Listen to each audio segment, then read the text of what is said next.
O que que dói no luto? O luto não adoece a gente, e a psicanálise vai falar disso. Não é o luto que adoece. O que adoece é não ter espaço para viver o luto.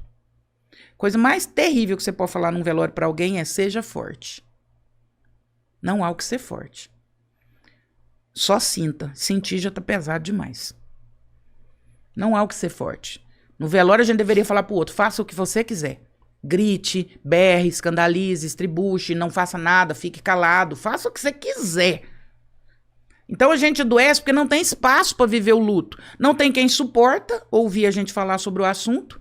Se você vai falar da pessoa, as pessoas falam assim, não fala não, aí tem 1000 teorias. Isso aí tá incomodando ela, isso aí tá deixando ela descansar, ela tá num lugar melhor. Não te deixam falar, porque na verdade não te deixam falar, porque não suportam que você fale, porque a pessoa também não sabe lidar com a dor dela, então ela prefere te calar. Se você chora, eles não te deixam chorar, chora não, vai ser pior pra você. Não vai ser pior pra mim, vai ser melhor pra mim, me deixa chorar. Me deixa falar coisas que depois não vão fazer menor sentido, mas me deixa viver o meu luto.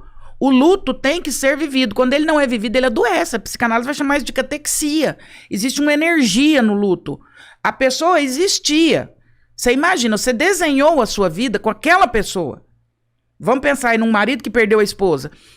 O domingo dele era com ela, o almoço com ela, as brigas era com ela, andar no carro, comer, comprar roupa, o orçamento da casa, tudo era com ela. Então existe uma energia aqui, vital, que não é essa energia esotérica. Existe uma... A minha vida foi desenhada com esta pessoa. Agora que essa pessoa sai, fica um buraco. E essa energia tá aqui, esse buraco. Eu preciso entender o que eu vou fazer com esse buraco. Porque agora... Como que chama sua esposa? Bianca. Robertinho e Bianca são uma história. Se algum dos dois forem embora, essa história acabou. Agora, ou a Bianca ou o Robertinho vai ter que inventar uma nova história. Mas a história Bianca e Robertinho acabou. Então, quando a Bianca morrer, se ela morrer primeiro que você morre juntinho com ela. Porque essa história encerra. Você morre. Agora vai precisar nascer um outro Robertinho, que será inventado. Essa é a energia da catexia. É ter que inventar uma nova vida sem aquela pessoa. Porque lá na minha casa, os nossos 6 irmãos, nós morremos. E por isso nós estamos chorando e sentindo. Porque nós morremos. E agora nós precisamos inventar uma nova vida sem ela. E inventar a nova vida sem a outra pessoa é muito sofrido. E por isso precisa ser vivido. Porque se isso não é vivido, isso é adoecido. Por isso que o luto adoece. Porque não há espaço para viver isso. Então, se alguém perdeu alguém, deixa a pessoa falar se ela quiser falar. Se ela quiser ficar muda, deixa ela ficar muda. O Jorge tem um tio que, inclusive, é aqui de Araguari. Ele perdeu a esposa, tinha poucos meses de casado, acho que 4 meses, né? Alguma coisa assim. Uns 6 meses de casado, ela estava tomando banho, caiu um raio e ela morreu eletrocutada. Com a história do raio. E ele casou 1 ano depois com a melhor amiga dela. E um dia eu perguntei pra ele, falei, tio Josi, por que o senhor casou com ela, que era a melhor amiga dela? Ele falou, porque eu queria muito falar sobre minha esposa, eu queria muito chorar, e a única que deixava eu falar era ela. Então eu ia todo dia pra casa dela, pra falar, pra chorar, pra contar. Eu queria. O meu luto, ele era elaborado falando dela, das lembranças dela, das roupas dela, o que eu ia fazer com isso, o que eu ia fazer com aquilo. E ela era a única pessoa que suportou ouvir. Dali nasce um relacionamento. A gente adoece porque as pessoas não dão espaço pra gente viver o nosso luto. E quanto tempo a gente tem que viver o luto? Cada pessoa tem um tempo. Eu falo que o período mais difícil do luto é o primeiro ano. O primeiro ano é o ano mais difícil. Porque todos os dias... Natal... Todos os 365 dias para frente que eu vou viver é um novo dia sem a minha irmã. Hoje é 3 de setembro. É o primeiro 3 de setembro sem ela. Amanhã é o primeiro 4 de setembro sem ela, depois é o primeiro Natal, depois é o primeiro dia das mães, depois é o primeiro dia dos pais, depois é o primeiro Réveillon, depois é o primeiro aniversário dela. São 365 dias de... Esse período ele é muito dolorido. Muito dolorido. Eu fui para o Chile, eu dei uma crise dentro da casa do Pablo Neruda, que o Jorge passou apertado comigo. Nós fomos para o Chile passear, 20 dias depois que a minha irmã tinha falecido, já estava comprado, eu tinha que ir.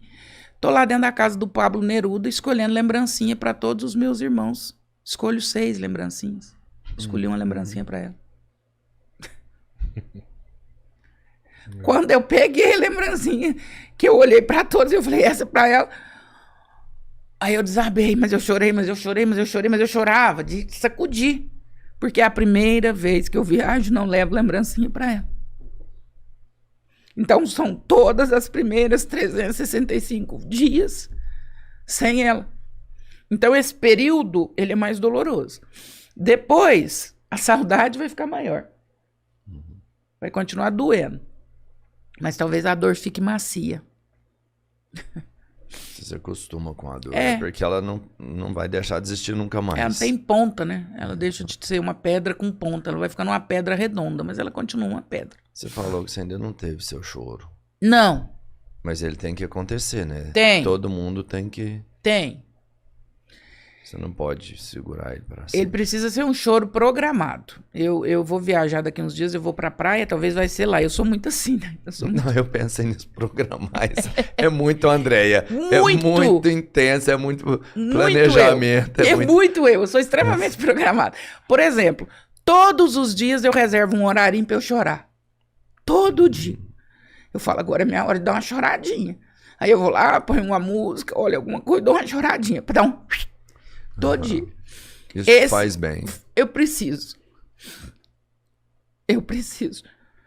Na praia eu acho que vai ser o momento que eu vou fazer esse choro. Eu quero sair sozinha, caminhar sozinha. Se for preciso o dia inteiro. Porque ela gostava muito da praia. E quero chorar lá. Chorar, fazer o que eu quiser fazer. Ele precisa acontecer. Porque senão a gente adoece, né? E as pessoas se incomodam com o meu choro, mas eu sou muito humana. Talvez eu deveria ser menos, né? Talvez isso não é tão profissional, ser tão humana assim, mas é o que eu tenho pra oferecer, não tem nada além disso, né? O ideal não seria vir pra um podcast e falar disso e chorar aqui, mas é sobre isso. Vocês têm que aguentar, porque é isso que eu tenho. Eu sou muito humana, assim. Eu não sei se é diferente disso. E é isso. Mas ao mesmo tempo que eu choro, eu ri também, tá tudo certo. É o que a gente é, né? É. Por isso que eu falo assim, sabe, Roberto e Rodrigo, a gente não é epitáfio do Titãs. Não é. Parece frase pronta. Hoje é bastante diferente. E minha irmã prestou um serviço gigantesco. Porque a gente se ama muito, nós seis. Tanto que nós não temos muito amigo. Todo domingo a gente almoça junto. Mas a gente não falava que se amava, a gente não se abraçava. E eu falo que é o único arrependimento que eu tenho com a minha irmã. Eu queria ter tido a oportunidade que ela soubesse o tanto que eu amava. E eu fui muito burra. Porque eu não demonstrei, eu não falei. E hoje, isso mudou. A gente tava vindo pra cá agora, eu fui deixar minha filha lá na casa da minha mãe, e o Jorge falou, nós estamos atrasados, vai chegar atrasado. Falei, não, mas eu corro rapidinho. Fui lá, corri, abracei, falei que amava às 3, brinco, pego nos peitos mole dessa, brinco com a minha mãe. Meu irmão é o único homem, eu falo pra ele o tempo inteiro, eu falo, você sabe tanto que você é precioso pra nós? Você é nosso único homem. Nós somos 5 mulheres, você sabe tanto que eu te amo? Ele tem 60 anos, é policial, durão, do BOPE, eu sento no colo dele, dou tapa na careca dele. Isso mudou. A gente, o ser humano, o afeto, ele precisa ser demonstrado. O ser humano não é santo. Você ajoelha no pé do santo, fica calado, o santo sabe o que passa no seu coração. O ser humano precisa falar. Os seus filhos precisam perceber o tanto que você ama a sua esposa. Eles precisam ouvir você falando isso. Os seus filhos precisam perceber você elogiando a Bianca. Eles precisam entender que você acha ela bonita. Porque futuramente seu filho vai falar pra namorada dele o quanto ela é bonita, porque ele aprende gentileza com você. A sua filha vai escolher... Ontem eu gravei um vídeo sobre isso. Sua filha vai escolher um marido exatamente igual a você. Ela precisa ouvir um homem elogiando uma mulher. Ela precisa... O modelo dela é você. Ela precisa ouvir você elogiando sua esposa. Para que ela procure um homem que a elogie. Afeto precisa ser demonstrado. A gente não adivinha afeto. O seu filho não sabe que você acha a Bianca bonita, se você não disser.